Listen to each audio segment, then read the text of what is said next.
Kozhikode എലൈറ്റിൽ എം.ജെ. Higher secondary സ്കൂളിലെ 10ാം class വിദ്യാർത്ഥികൾ ഇന്ന് ഏറെ വേദനയോടെയാണ് SSLC പരീക്ഷ എഴുതിയത്. ഷഹബാസിന്റെ റോൾ നമ്പർ എഴുതിയ ഇരിപ്പിടത്തിൽ ഇനി ഒരിക്കലും അവൻ ഉണ്ടാകില്ല എന്ന യാഥാർത്ഥ്യം കൂട്ടുകാർക്ക് വലിയ നോവായി മാറി.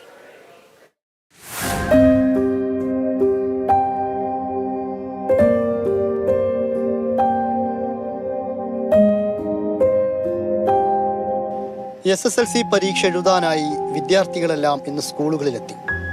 ഏറെ വേദനയോടെയാണ് മുഹമ്മദ് ഷഹബാസിന്റെ കൂട്ടുകാരും എം.ജെ. Higher secondary സ്കൂളിലെത്തിയത്.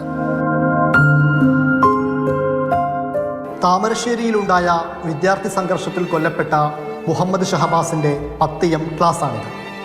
ഒരു വർഷക്കാലം ഏറെ സന്തോഷത്തോടെ സൗഹൃദത്തോടെയാണ് ഷഹബാസ് ഇവിടം കഴിഞ്ഞുപോയത്. മാതൃകാ പരീക്ഷ കഴിഞ്ഞ് പൊതുപരീക്ഷയ്ക്ക് കാത്തുനിൽക്കാതെ ഉറ്റവരെയും ഉടയവരെയും ഒക്കെ കണ്ണീരണിയിച്ച് ഷഹബാസ് ആറടി മണ്ണിലേക്ക് യാത്ര പോയതല്ലേ. 10M എന്ന ക്ലാസ് മുറി അവന്റെ ശബ്ദങ്ങൾ എത്രയോ തവണ കാതോർത്തിട്ടുണ്ടാവില്ലേ. ഇനി ആ ശബ്ദവും കൂട്ടുമില്ലെന്ന യാഥാർത്ഥ്യം മനസ്സിലാക്കുമ്പോൾ അവനെ പ്രിയം വെച്ചവർക്ക് നോവുമെന്നതും ഉറപ്പല്ലേ. SSLC പരീക്ഷയുടെ റോൾ നമ്പറൊക്കെ അധ്യാപകർ നേരത്തെ തന്നെ ക്ലാസ് മുറികളിൽ എഴുതി വെച്ചിട്ടുണ്ട്. 628307 എന്ന് എഴുതി വച്ചിരിക്കുന്ന ഇവിടെയാണ് മുഹമ്മദ് ഷഹബാസ് ഇരുന്ന് പരീക്ഷ എഴുതേണ്ടിയിരുന്നത്. അറബിക്കാണ് ഷഹബാസിനിന്ന് പരീക്ഷ. പക്ഷേ ഷഹബാസ് മാത്രം പരീക്ഷ എഴുതാൻ ഈ ക്ലാസ്സിലില്ല. ഈ ഒഴിഞ്ഞ ഇരിപ്പിടത്തിൻ്റെ തൊട്ടടുത്ത ബെഞ്ചുകളിലിരുന്ന വിദ്യാർത്ഥികൾ ഷഹബാസിനെ മനസ്സിലോർത്തുകൊണ്ടായിരിക്കണം പരീക്ഷ എഴുതിയത്.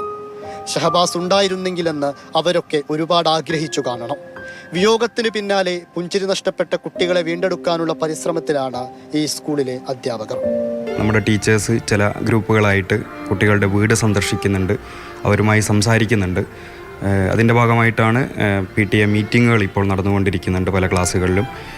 അങ്ങനെ കുട്ടികളെ പരീക്ഷ ഏറ്റവും നല്ല രൂപത്തിൽ എഴുതാൻ വേണ്ടി ഈ പ്രയാസം അവരെ അലട്ടാതിരിക്കാൻ വേണ്ടിയിട്ട് സ്കൂള് അവർക്ക് വേണ്ട സംവിധാനങ്ങളൊക്കെ അറേഞ്ച് ചെയ്തിട്ടുണ്ട്. തൻ്റെ വീട്ടുകാരെ ചേർത്തു പിടിക്കണമെന്നതും ഭാവി സുരക്ഷിതമാക്കണമെന്നും വലിയ സ്വപ്നമായി കൊണ്ടുനടന്ന മകനെയാണ് നഷ്ടപ്പെട്ടതെന്ന് ഷഹബാസിന്റെ ഉപ്പ ഉള്ളുലച്ച വേദനയോടെയാണ് പറയുന്നത്.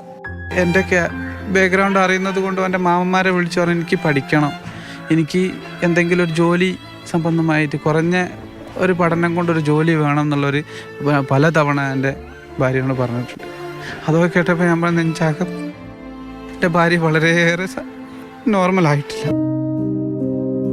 തൻ്റെ നല്ല ഓർമ്മകളെ ഹൃദയത്തിൽ ചേർത്തുവെച്ച് കൂട്ടുകാർ പരീക്ഷ എഴുതിയത് ഏറെ ആനന്ദത്തോടെ ഷഹബാസും സ്വർഗത്തിലിരുന്ന് കാണുന്നുണ്ടാവണം. അത്രയും നല്ല സുഹൃത്തിനെയാണ് ഉറ്റവർക്കും ഉടയവർക്കും നഷ്ടപ്പെട്ടത്. അരുൺ കിഷോറിനൊപ്പം ഇംതിയാസ് കരീം, മാതൃഭൂമി ന്യൂസ്, കോഴിക്കോട്.